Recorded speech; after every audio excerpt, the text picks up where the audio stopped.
Hello guys, आप सभी हर रोज toilet paper का इस्तेमाल तो करते ही होंगे, लेकिन क्या आपने कभी सोचा है कि टॉयलेट पेपर किस चीज से बनता है और कैसे बनता है? आपको यकीन नहीं होगा, पर हम एक फैक्ट्री में गए जहां टॉयलेट पेपर बनाया जाता है और अब हम आपको भी दिखाएंगे कि टॉयलेट पेपर कैसे बनता है।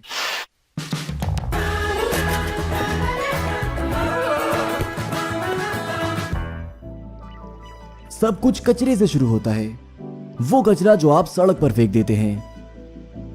कुछ लोग उसे वहां से इकट्ठा करके रिसाइकिल पॉइंट ले जाते हैं।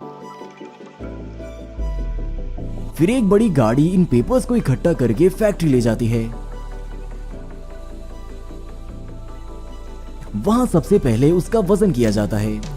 फिर एक एक्सपर्ट महिला मापती है कि कितना पेपर लाया गया है। फैक्ट्री के आसपास ढेर सारे कागजों के पहाड़ होते हैं। इसमें फटी पुरानी किताबें, अखबार, चुनावी पर्चे और यहां तक कि स्कूल की डायरियां भी होती हैं।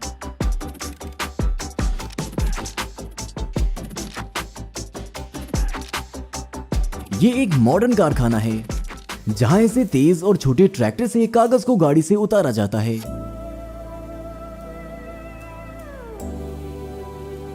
फिर दूसरा ट्रैक्टर कागज को प्रोडक्शन लाइन पर डालता है। वहां से कागज आगे भेजे जाते हैं और कर्मचारियों की देखरेख में ये एक बड़ी सी पानी की टंकी में डाल दिए जाते हैं। इसमें कुछ खास तरह के मिक्सर्स लगे होते हैं जिससे कागज लिक्विड स्टेट में आ जाता है, जैसे कि मानो कागज का भरता।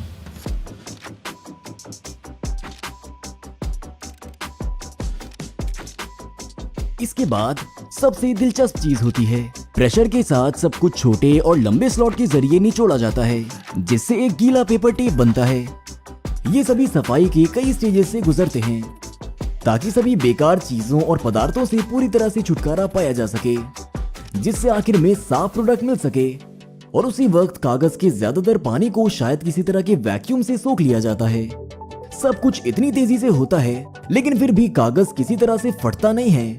कारखाने के पास ही हमें बहुत सारी लकड़ी और लकड़ी का कचरा मिला और इन्हीं लकड़ियों के कचरों का इस्तेमाल एक बहुत बड़े से बॉयलर को जलाने में किया जाता है, जो पानी को गर्म करता है और इससे निकलने वाली भाप पाइप के जरिए एक बड़े से ड्रम में जाती है। इसके बाद हमारा कागज, जो कि अभी भी गीला है, वो इस गर्म ड्रम से गुजरता है, जिसे उसी हिसाब से गर्म किया जाता है और इसके दूसरे छोर पे हमें अपना टॉयलेट पेपर तैयार मिलता है। लेकिन हम इसे अभी इस्तेमाल नहीं कर सकते क्योंकि ये अभी बड़े बड़े रोलों में लिपटा हुआ है। देखकर तो ऐसा लगता है कि ऐसे एक रोल में कई मील लंबा टॉयलेट पेपर लिपटा होगा। पहला रोल आगे बढ़ता है तो कर्मचारी दूसरे रोल को संभालते हैं।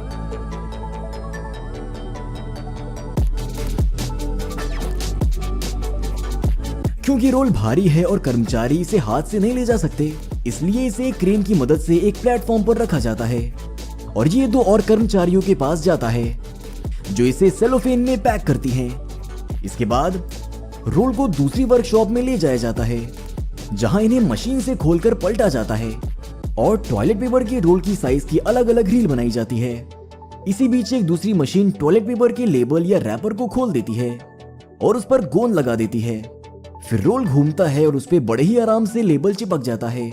फिर कुछ सेकंड्स के लिए ये एक खास रोल पर रोल होता है ताकि लेबल अच्छी तरह से चिपक जाए। फिर ये कन्वेयर पर चला जाता है। फिर ये कई चलती हुई अलमारियों पर आकर रोल होता रहता है और इससे लेबल पर लगा गोंद भी सूख जाता है।